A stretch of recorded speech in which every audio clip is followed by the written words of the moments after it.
Well, midwifery is really quite critical to UNFPA and our work in reproductive health. Not only the safe delivery of babies and looking after their mothers both during pregnancy, during the labor and afterwards, but essentially to support families and to ensure the procreation and the continuation of family lives.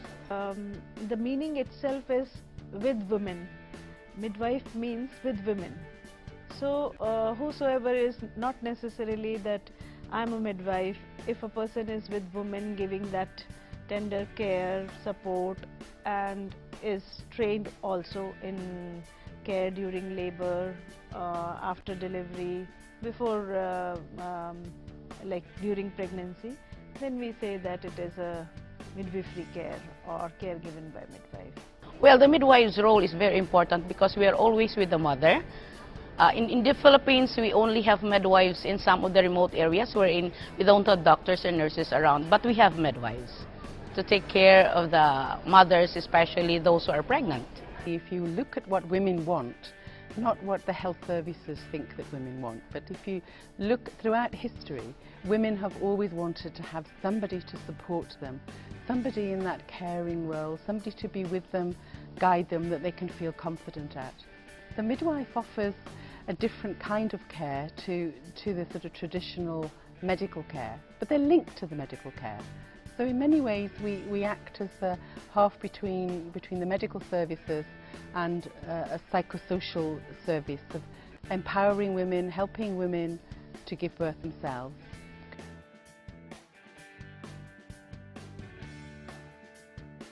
We need this midwife everywhere, especially in Laos, because our people, 49 minority ethnic, they live on mountain, remote area. And now we recruit the young daughter from the people to come to be trained as midwife. First, that the train is short, 1 year, 2 years, and now 3 years. And then we go back home. They assist the pregnant woman at home. Actually, we have a more midwives than we need. However, the quality of the midwives need to be improved. The quality of the existing midwife who are working in the community now need to be improved. So our challenge now is how to have a more retraining for the midwives working in the community, and also the midwives working in the most important are the retraining for to update the knowledge and skill of the midwives working in the community.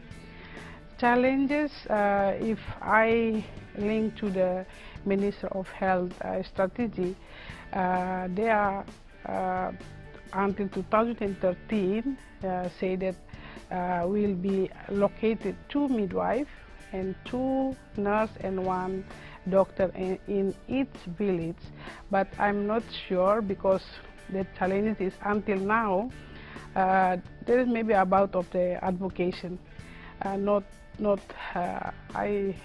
don't see the good collaboration with Minister of Health and Minister of Education and also our university itself.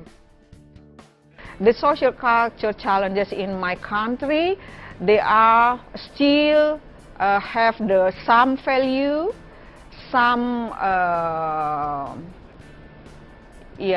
value about the, specifically when we are talking about the family planning.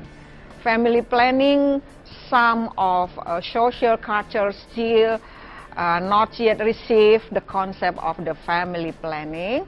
That's why we have to, the midwife, we have to advocate to local leaders, to local religious leaders, to talk about the family planning. Actually, very good things happen in Pakistan. We were striving for good quality of program in Pakistan. So our first bachelor's program approved, and it was reviewed by external, which was International Confederation Midwife Educational Committee. So it was reviewed, and this program is based on global competency and educational standard. and we have started the first program at the Aga Khan University. We went through hard work of maintaining quality. So we can give country critical mass of good, competent, not just midwife, but leaders as well. The second important program is community midwife program, which is mostly for rural areas. And that program has heavy government buy-in, policymakers buy-in, and many other potential donors buy-in.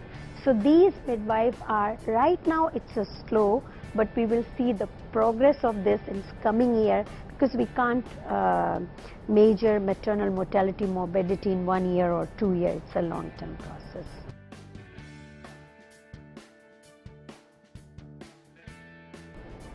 Best experience, a mother who we think is going to have complications, and we know that she will go through that. Mentally she knows she's got this complication, but then ends up going through labor without that complication that she initially thought she was going to go through. I remember very distinctly, there are many instances, but one mother, she would have died because of postpartum hemorrhage in labor room itself in a tertiary hospital, because the timings were such that that time no doctors around, sisters also go for lunch, and I was there with my students. So that mother had traumatic as well as atonic PPH, both were there. So we were able to identify on time and were able to treat her, and we could save her life by taking action, prompt actions immediately. I remember very well during the earthquake when I landed in Kashmir, and during the earthquake there was no light, there was no electricity, nothing was there, and suddenly somebody brought a mom to me, and I was so shocked. She has all the pelvic bones fracture, she was lying, and we were asked to help her. And we were trying to get some kind of innovative techniques to help this mom. But the wonderful thing was that, and I put it in my slide, when in the darkness, when everything was damaged, human life was completed, shattered, ruined, majority of people died in Kashmir. And here in the middle of the night, in the darkness, we gave birth to newborn.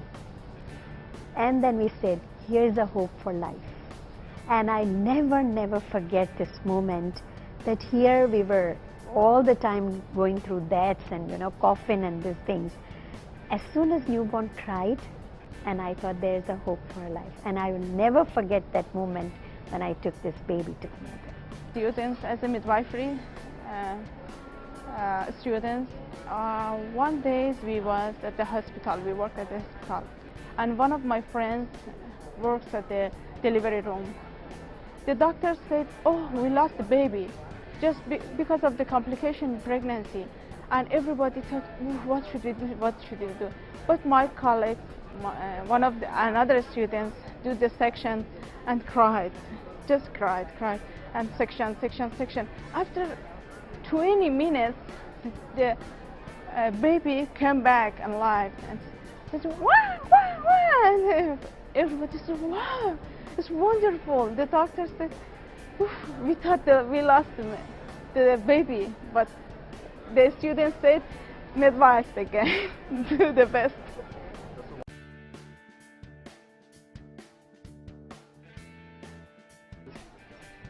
So we are precisely at the time where a lot of consultation at global level and country level and regional level occur to discuss what should be the strategy for the post-MDGs area.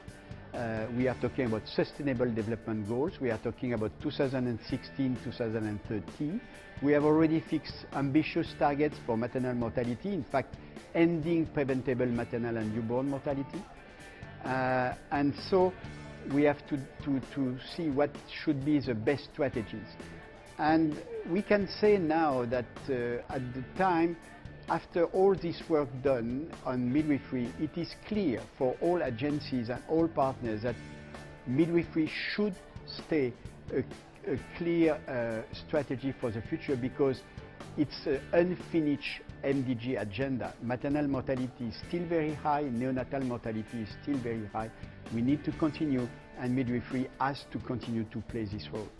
I think UNFPA is ideally placed to help and to support, and we hope that UNFPA will continue to provide this much needed support, because midwifery is at a pivotal point. It requires a lot of support and growth. I would say it's at a very early stage in this region of development, unlike in other countries which have a different history about midwifery, where they have come out of traditional birth attendants. Whereas in this country, you know, 20 years ago, the women didn't have anybody with them. They don't have a history of having a tradition for traditional birth attendants.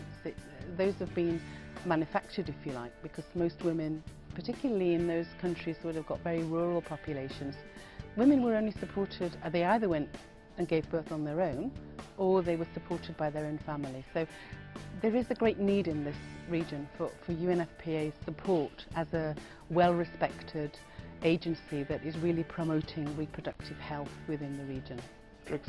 And in the care of women, I've learned from midwives, and that is the truth, because if you look at the places that I've trained in, these are essentially first world countries, New Zealand and Scotland and in England, where the midwives were the people that stayed with women throughout their labor.